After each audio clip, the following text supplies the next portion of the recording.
काल उपमुख्यमंत्री अजित पवार यांच्या देवगिरी निवासस्थानी प्रफुल्ल पटेल, सुनील तटकरे आणि धनंजय मुंडे यांची बैठक पार पडली आणि यामध्येच धनंजय मुंडे जर दोषी असतील तरच कारवाई करण्यात येईल असं सूत्रांकडून सांगण्यात येत आहे। या संदर्भात अधिक बोलण्यासाठी आपल्यासोबत आहेत आता अंजली दमानिया।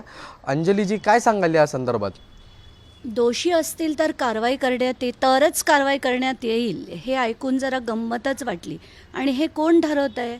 तर ज्यांनी सिंचन घोटाळा केला ते अजित पवार आणि सुनील तटकरे, ज्यांनी एव्हिएशन घोटाळा केला ते प्रफुल्ल पटेल, आणि आता हे चौथे धनंजय मुंडे।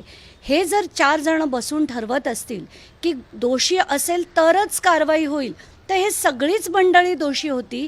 पण त्यांना इतकी खात्री आहे की जोपर्यंत आपण भाजपबरोबर आहोत, आपल्या सगळ्या यंत्रणा आपल्या हातात आहेत, त्यामुळे आपण कितीही आरोप झाले तरी आपल्यावर दोष सिद्ध होणार नाहीत, ही त्यांना खात्री आहे। म्हणूनच त्यांना आत्ताच्या घटकेला कुठलीही कारवाई त्यांच्यावर होणार नाही हे आता सिद्ध झालं। मला खरं अपेक्षा होती, कारण अजित पवारांना भेटल्यावर मी जे जे पुरावे दिले ते इतके स्ट्रॉंग होते, मला वाटलं अजित पवार आता तरी बदलतील, आता तरी काहीतरी कारवाई करतील, पण तसं होताना दिसत नाही आहे। आता कोर्ट हा एकमेव मार्ग आहे आणि तो आता करायला लागणार आहे, आणि त्याला करायला भाग पाडलं आहे हे अजित पवारांनी, याच्यात काहीच वेळ नाही।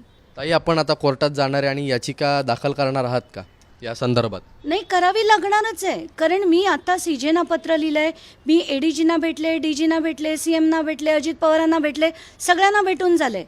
मी सीजेना पत्र देखील दिलं आहे, आता सप्लिमेंटरी पत्र लिहिणार आहे आणि 1 आठवडा वाट बघून नाही झालं तर PIL दाखल करणारच आहे। पण ताई, आपल्याला असं का वाटतं की अजितदादा का धनंजय मुंडेंवरती कारवाई करत नाहीयेत?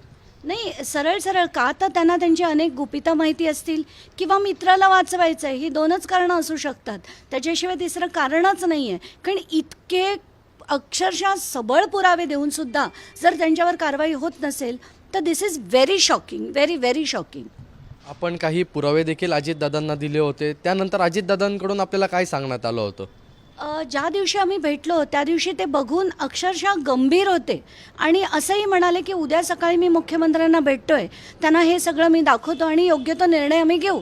त्यामुळे मला अपेक्षा होती की कॅबिनेट बैठकीत तो हा निर्णय घेतला जाईल, पण तेव्हा घेतला नाही। त्यानंतर 2 बैठका झाल्या, तेव्हाही घेतला नाही, आणि काल एवढी 4 जणांची बैठक होऊन सुद्धा जर ते म्हणत असतील आम्ही कारवाई करणार नाही तर कठीणच आहे। काल बड्या नेत्यांची म्हणजे प्रफुल्ल पटेल असतील, सुनील तटकरे असतील, हे देखील राष्ट्रवादीचे प्रमुख नेतेच आहेत, पण ह्यांचं जर सगळ्यांचं असं म्हणणं असेल की धनंजय मुंडे हे जर आरोपी असतील तरच कारवाई करण्यात येईल। आता कसं आहे की हे सगळे भ्रष्ट आहेत आणि हे सगळे भ्रष्ट मिळवून ठरवणार का की आणि एका भ्रष्टावर कारवाई होईल की नाही? कारण हे सगळे प्रफुल्ल पटेल आणि अजित पवार सिंचन घोटाळा एवढा मोठा होऊन सुद्धा त्यांनी तो पचवला आहे आणि सगळ्या चौकशा बंद करून घेतल्यात। प्रफुल्ल पटेल एवढा मोठा एव्हिएशन स्कॅम करून पचवला, त्याची चौकशी बंद करून घेतली आहे। त्यामुळे त्यांना खात्री आहे की जोपर्यंत आपण भाजपबरोबर आहोत आम्हाला काही झालं नाही, तसंच धनंजय मुंडेंना काही होणार नाही, आणि म्हणूनच हे सगळं होतं आहे। आणि कोर्टाचे जोपर्यंत निर्देश देणार नाही, आता मला कोणाकडनंही तोपर्यंत अपेक्षा नाही, कोर्टाकडनं निर्णय येईल तेव्हाच त्यांच्यावर कारवाई होईल एवढंच मला वाटतंय। आपण आता कोर्टामध्ये कधी जाणार आहात आणि कधी याचिका ही दाखल करणार आहात?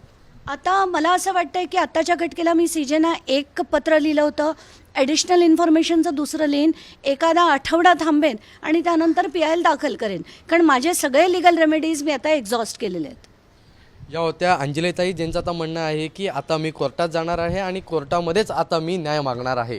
कॅमेरामन शिवाजीसोबत ईशान देशमुख, ABP माझा, मुंबई। ABP माझा, उघडा डोळे बघा नीट।